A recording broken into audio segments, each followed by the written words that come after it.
Houston, a bright and bustling city in America. But beneath its surface lies a secret that's centuries old.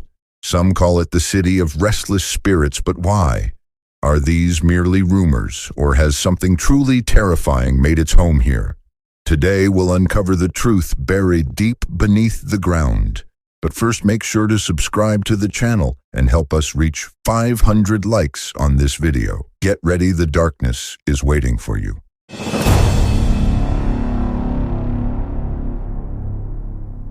The city of Houston had always thrived on the illusion of controls, its sprawling highways, its towering medical centers, its unshakable Texan pride. But beneath the neon glow of downtown, beneath the endless hum of air conditioning and distant sirens, something else stirred. The Houston Underground was a maze of service corridors, steam vents, and forgotten passages snaking beneath the streets.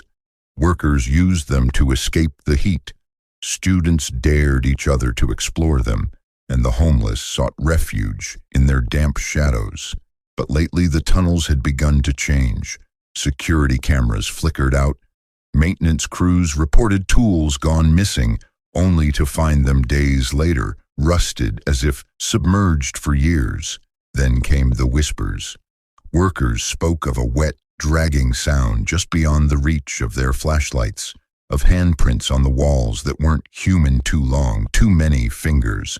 Megan Cruz, a night shift nurse at Houston Methodist, used the tunnels to avoid the parking fees. She never believed the rumors until the night she heard something following her.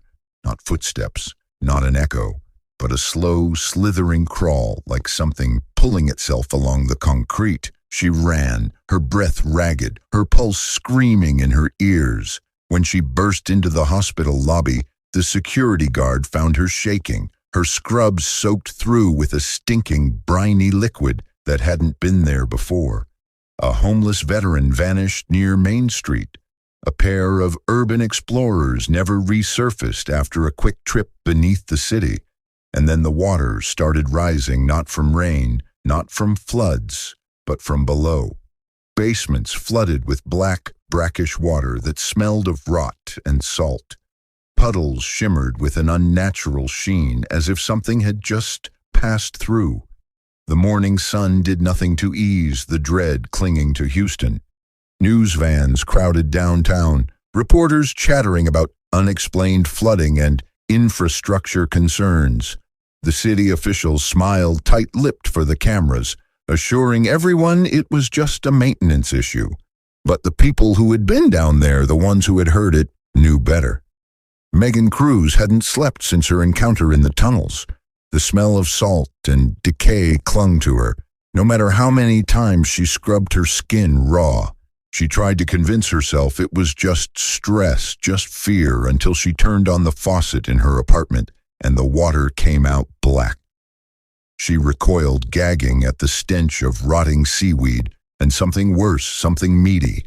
The liquid pulsed in the sink as if breathing before slowly draining away. When she called maintenance, they laughed. "Old pipes, ma'am? Happens all the time." Across downtown, people reported the same thing, black water bubbling from drains, toilets backing up with a viscous sludge that moved against gravity. Pets refused to drink, hissing at their bowls. And then the nightmares started. That's what the homeless man had whispered before he vanished. Now half the city was waking in a cold sweat, their minds filled with visions of endless dark water, of something vast and hungry coiling beneath their beds, their streets, their very bones. Jason Alvarez, a city engineer tasked with inspecting the tunnels, was the first to see the growths. Thick, barnacle-like nodules clustered on the walls, pulsating faintly. When he touched one, it split open, revealing a glistening, pupilless eye staring back. He stumbled away, but not before hearing it. A whisper in no language he knew, yet he understood. By the time he made it back to the surface, his skin was peeling in long, wet strips. His co-workers screamed as he collapsed, his body bloating as if drowned days ago. The coroner would later call it rapid decomposition, but the EMTs who loaded him into the ambulance heard one last gurgling word escape his lips. That night, the first body washed up on the banks of Buffalo Bayou. Not a floater, not a suicide. The flesh was bleached, swollen, covered in strange markings, not cuts, not tattoos, but ridges, as if something had grown inside the skin and left its imprint. The mouth was stretched too wide, the fingers too long, and the eyes. As the police taped off the scene, one of the officers stepped too close to the water. The bayou's surface was unnaturally still until a hand, slick and webbed, shot out and wrapped around his ankle. Then the water swallowed him whole. The cop's name was Ramirez. They found his body 3 hours later, face down in the reflecting pool at Tranquility Park. His uniform was soaked through, his skin waxy and pale. But when the medical examiner rolled him over, the entire coroner's office recoiled. Ramirez's chest had split open, not torn, not cut, but parted, like something had unfurled from inside him. His ribs were splayed wide, the cavity hollowed out, glistening with the same black sludge bubbling up from Houston's drains. And his eyes. They were still open, still black. "Close it back up," the ME muttered, turning away. "We're not paid enough for this." But the thing about Ramirez Wash didn't misstay in the morgue. The night janitor at City Hall was the first to see him. Ramirez stood at the end of the hallway, dripping, his uniform clinging to his bloated body. His movements were wrong, jerky, twitching like a puppet learning its strings. "Hey man, you okay?" the janitor called out, hand drifting toward his phone. Ramirez's head tilted, the wet crack of his neck echoed down the hall. His jaw unhinged wider than any human mouth should stretch, and the sound that came out wasn't a voice. It was a frequency, a guttural, vibrating hum that made the janitor's nose bleed. When backup arrived, they found the janitor curled in the fetal position, whispering the same phrase over and over. But the trail of wet footprints led straight back to the bayou. She felt it every time she passed a sink, every time she heard the drip of an IV line. The hospital was wrong now. The walls breathed, the floors pulsed, and the patients. They were coming in with the same symptoms: fever, peeling skin-black tears. Their X-rays showed shadows in their lungs that shouldn't be there, shadows that moved. One of them, an old fisherman, pulled from the ship channel, grabbed Megan's wrist with fingers that were too cold, too strong. She pulled away just as his monitor flatlined. Tendrils of black rope-thick muscle erupted from his sternum, lashing out like whips. They wrapped around the nurse beside Megan, yanking her into the bed with a sickening crunch. The old man's corpse sat up, his mouth opening impossibly wide. Every patient in the ward sat up in unison. Their eyes, once human, now swirled with the same endless black. Behind her, the hospital descended into chaos. The National Guard had set up barricades downtown, but no one dared patrol the bayou after dark. The water didn't move right anymore. It breathed. Detective Cole Harris stood at the edge, flashlight trembling in his grip. He'd seen the reports, the bodies, the things that used to be people. "Harris, get the hell out of there. We're losing units in the tunnels." Harris drew his gun as the first hand broke the surface, then another, then a dozen more.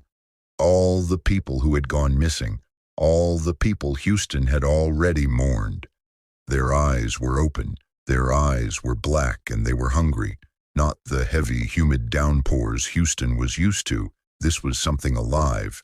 The water fell in thick sheets, black as oil, hissing as it ate through car paint and concrete. The Weather Channel called it atmospheric anomalies. The cops barricading downtown called it hell, and beneath it all, the city groaned. The asphalt buckled first, splitting open like rotten fruit. Then came the hands, dozens of them, slick and webbed, clawing at the edges of the fissure, Drivers screamed as the road breathed, rising and falling in a grotesque rhythm. A Chevron tanker tipped sideways, its load of gasoline spilling across the wet pavement. That's when the first scream came from below. A sound like a whale's death rattle mixed with a woman's wail.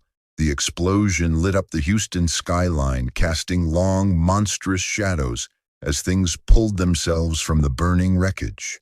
Their silhouettes were wrong, too many joints, too many teeth. The old underground reservoir had been a tourist attraction once. Now it was a cathedral of nightmares. The water inside wasn't water anymore. It twitched, forming shapes, faces, grasping hands, screaming mouths that bubbled up only to pop like rancid soap bubbles. The National Guard squad sent to secure it never stood a chance. Private Jenkins was the first to see the figures standing waist-deep in the black pool. Their uniforms were decades out of date. World War II doughboys, Vietnam grunts, even a few Confederate soldiers, all preserved like wax dolls, all smiling. It hit Jenkins like a freight train, pouring into his mouth and nose with impossible force. His body hit the concrete, convulsing as his skin blistered from the inside out. His last thought before the darkness took him, the power had been out for hours.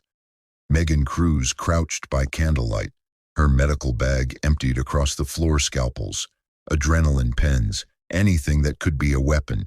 Not water, something thicker, something that writhed when it hit the floor. Her phone buzzed one last text from the hospital's emergency alert system. Then her bathroom door creaked open. The mirror was completely fogged, except for two handprints. On the wrong side of the glass, Detective Harris stood knee-deep in the rising water, his service pistol empty. Around him, the things that used to be his fellow officers shambled closer, their jaws unhinging to release that sound, that call. The storm surge hit like a hammer. Harris went under, swallowing a mouthful of brackish filth. That's when he saw it, the shape beneath Houston. Not a monster, not a ghost. Miles of coiled, pulsating flesh, woven through the bedrock like cancerous roots. Ancient, hungry waiting. Harris broke the surface just in time to see the first skyscrapers tilt. Glass exploded as something massive moved beneath downtown. The Williams Tower cracked down the middle like a dropped wine glass. The storm had swallowed the sun, leaving Houston in a perpetual twilight where the rain fell upward and the floodwaters pulsed like a living thing. The skyscrapers stood as broken teeth in a bleeding gum line of ruined streets. And beneath it all, beneath everything the city breathed, Megan Cruz ran through the ruins of the medical center, her scrubs stiff with dried salt water, her ears still ringing with the sound from her bathroom mirror. The thing on the other side had whispered a name. She didn't know what it meant. She didn't want to know. Around her, the streets were too quiet. No sirens, no screams, just the black water from shattered windows and the occasional slap of something moving through the flooded alleys. It wasn't a sound. It was a vibration, a frequency that made her bones hum and her teeth ache. It came from everywhere at once, from the water, from the air, from inside her skull. Detective Harris clung to the steeple of an old Baptist church, the floodwaters lapping at his boots. Below him, the streets teemed with shapes, some still wearing the tattered remains of human skin, others too twisted, too wrong to ever have been human. Harris's radio crackled to life. A voice he didn't recognize whispered through the static, "Can you feel it? The weight, the pressure? That's her. She's dreaming, and when she wakes." The transmission cut off as the church lurched. The stained glass window beside Harris shattered outward, not from the storm, but from something pushing its way in. Then a face, his partner's face, stretched across a mass of writhing tendrils. Harris did the only thing he could. Megan wasn't sure how she'd gotten here. One moment she'd been running. The next she stood knee-deep in the cistern's black waters, surrounded by Hundreds of swaying figures, humans, or what used to be humans.